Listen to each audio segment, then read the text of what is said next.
Doctor Biswanath রায় সিনেমার গল্প লিখতেন। এর আগেও উনি উত্তম কুমারের জন্য একটি গল্প লিখেছিলেন, সেই ছবিটার নাম ছিল কলঙ্কিত নায়ক। এইবার উনি যে গল্পটা লিখে আনলেন সেইটা ছিল ফ্রান্সের নামকরা লেখক আলেকজান্ডার ডুমার the count of Monte Cristo. Alexander ডুমার উপন্যাস অবলম্বনে কাউন্ট অফ মন্টি ক্রিস্টো সিনেমাটা হলিউডে একাধিকবার সিনেমা হয়েছে, সেই নির্বাক যুগ থেকে সবাক যুগে। তারপরে এই সিনেমাটা সোজা ভারতে এসে কলকাতায় তৈরি হলো। যাই হোক, এই গল্পটা নিয়ে উত্তম কুমারের সাথে উনি দেখা করলেন। উত্তম কুমারের কাহিনীটা খুব ভালো লাগলো, স্থির হলো উনি সিনেমাটা করবেন। সিনেমাটা করতে যে উনি দেখলেন যে বিশ্বনাথবাবু যে নামটা দিয়েছেন তার নাম আগন্তুক। এই নামটা উত্তম কুমারের পছন্দ হলো না। উনি বললেন এটার নাম দিন, জীবন মৃত্যু। তাই সই এই গল্পটাতে মায়ের প্রতি যে সেন্টিমেন্ট দেখানো হয়েছে সেটা উত্তম কুমারেরই পরামর্শ।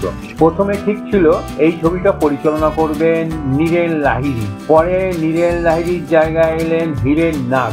এখানেও উত্তম কুমারের হাতজাপিতে এই ব্যাপারটা ঘটেছিল। হীরেন নাগ এমনিতেই চিত্রনাট্য ভালো বোঝেন, বিশ্বনাথ রায়ের চিত্রনাট্যের ওপরও হীরেন নাগ কলম চালালেন। তাতে অবশ্য কাহিনীটা আরো আকর্ষণীয় হয়ে উঠেছিল।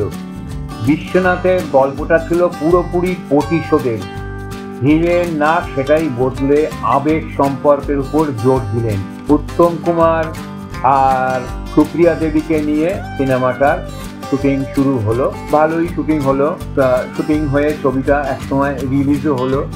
ছবি ভালোই হিট করলো। এবার হিট করার পরে এই ছবিটার গল্প নিয়ে বম্বের এক প্রডিউসার, তিনি ছিলেন রাজশ্রী পিকচার্সের তারাচাঁদ বারজাতিয়া, তিনি এসে দেখা করলেন উত্তম কুমারের সাথে। তা এই গল্পটার জন্য তিনি কপিরাইট চাইলেন, যথারীতি তাকে কপিরাইট দেওয়া হলো। এই ছবিটা করার জন্য তিনি ধর্মেন্দ্র রাখিকে সাইন করালেন। রাখির এইটাই তখন প্রথম হিন্দি ছবি। যাও, ধর্মেন্দ্রর সাথে একদিন উত্তম কুমারের বম্বের কোনো স্টুডিওতে মুখোমুখি দেখা হলে ধর্মেন্দ্র উত্তম কুমারের কাছে এসে বললেন, দাদা এই ছবির অফার আমি ফিরিয়ে দিচ্ছি। যে ছবির নায়ক চরিত্রে আপনি অভিনয় করেছেন সে ছবির নায়ক হওয়া আমার পক্ষে সম্ভব নয়। কোথায় আপনার এক্সপ্রেশন, ডেডিকেশন, আর কোথায় আমি তার ধারে কাছেই আসি না। সেদিন উত্তম কুমারের অন্য রূপ। ধর্মেন্দ্র হতাশাকে উত্তম কুমার বললেন, শোনো, তুমি তোমার মতো অভিনয় করবে, আমাকে অনুসরণ করার দরকার নেই। দেখবে তোমার অভিনয়টাও একটা নতুন মাত্রা তৈরি করেছে। তাছাড়া তুমি অভিনয় করবে হিন্দি দর্শকের কথা মাথায় রেখে হিন্দি ছবিতে, আমি অভিনয় করেছি বাংলা ছবিতে বাঙালি দর্শকদের কথা মাথায় রেখে। এই কথাটা ধর্মেন্দ্র বুঝলেন এবং তারপরে সেই অনুযায়ী অভিনয় করলেন। ছবিটা যথারীতি সুপার হিট হলো, এর গানগুলো সুপার ডুপার হিট হলো। বাংলা ছবিতেও এত হিট ছিল না যতটা হিন্দিতে হলো। তারপরে বহু বছর পরে এই গল্পটা বাংলাদেশে চলে গেল প্রতিশোধ নামে, যার প্রধান ভূমিকায় ছিলেন রাজ্জাক এবং নায়িকা ছিলেন সুচন্দ্রা। সেখানে নাম দেওয়া হলো প্রতিশোধ। সেটাও খুব ভালোভাবে বানানো হলো। তাতে একটা জায়গায় একটু আমাদের পক্ষে অস্বস্তির মনে হয়েছিল যে ওই ছবিটিতে রাজ্জাক ছদ্মবেশ ধরার জন্য বাংলাতে উত্তম কুমার যেমন পাঞ্জাবি শান্তা প্রসাদের রূপ ধরেছিলেন, রাজ্জাকও ঠিক অবিকল একজন পাঞ্জাবি পোশাক আশাক পরে পাঞ্জাবি সেজে বসে থাকেন।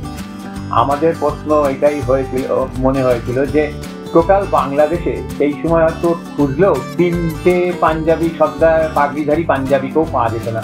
তো রাজ্জাক তো অন্যরকম বেশবাস করতে পারতেন, তো হঠাৎ করে পাঞ্জাবির বেশটাই ছদ্মবেশ হিসাবে নিলেন কেন? যাই হোক, রাজ্জাক বুঝেছেন উত্তম কুমারকে উনি গুরু বলেই মানতেন। উত্তমের বেশ কিছু ছবি উনি বাংলাদেশে রিমেক করেছেন।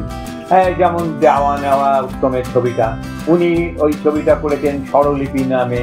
চাপাডাঙ্গার বউ, ওটা ওই নামেটাই উনি অভিনয় করেছেন।